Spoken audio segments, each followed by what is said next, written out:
It only took a single mistake, a moment too long to turn his back, for everything to go wrong. Before we begin this unforgettable story of courage and connection, please don't forget to like this video and subscribe so you won't miss more amazing stories. At the southern edge of the Everglades in Florida, where swamp and sky melt together, Luke Carter lived quietly with his 6-year-old son, Ethan. Their little stilt house stood on wooden posts above the marsh. Luke worked as a wildlife ranger, spending his days rescuing hurt animals and keeping the wild at bay.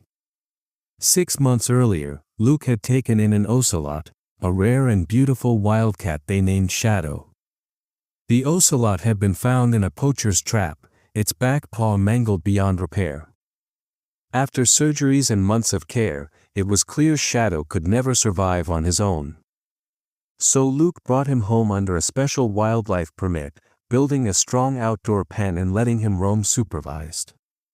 Shadow was stunning. Golden fur patterned with black rosettes, green eyes that glowed in the dark. He kept his distance from both Luke and Ethan at first, pacing the edges of the porch like smoke. But over time, he grew more curious. Some afternoons, he even sat a few feet from Ethan as the boy played with toy boats in the shallow water below the house. That day the air was thick and hot.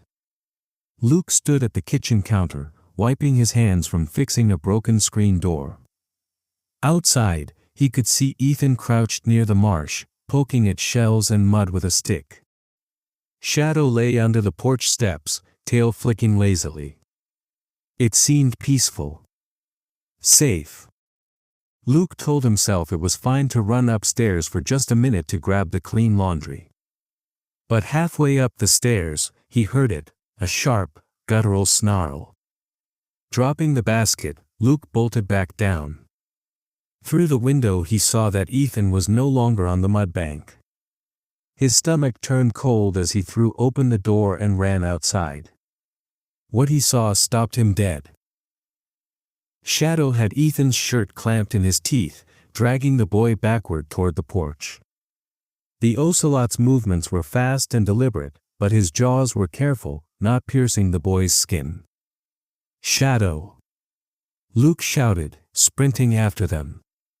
The ocelot let go of Ethan and whipped around, hissing toward the marsh. That's when Luke spotted it, a thick water moccasin, black and coiled, just feet from where Ethan had been crouched. Luke froze for a breath as realization struck.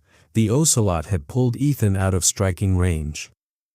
But now Shadow wavered on his paws, sides heaving. 2 small puncture wounds darkened the fur on his shoulder. Luke snatched up Ethan and set him safely on the porch before grabbing a long pole from the wall and carefully hooking the snake into a bucket. When he turned back, Shadow was sprawled in the grass, breathing fast, eyes dull. "Hang on, boy," Luke muttered, voice breaking. He slid the cat into a crate and rushed him to the wildlife clinic an hour away. The vet worked quickly, administering antivenom and fluids. "We'll need to keep him overnight," she said. Luke stayed at the clinic until morning, dozing in a chair with Ethan asleep on his lap. When the vet finally came out smiling, Luke exhaled for the first time all night. Later, at home, Ethan knelt by the crate and whispered, "You're my hero, Shadow."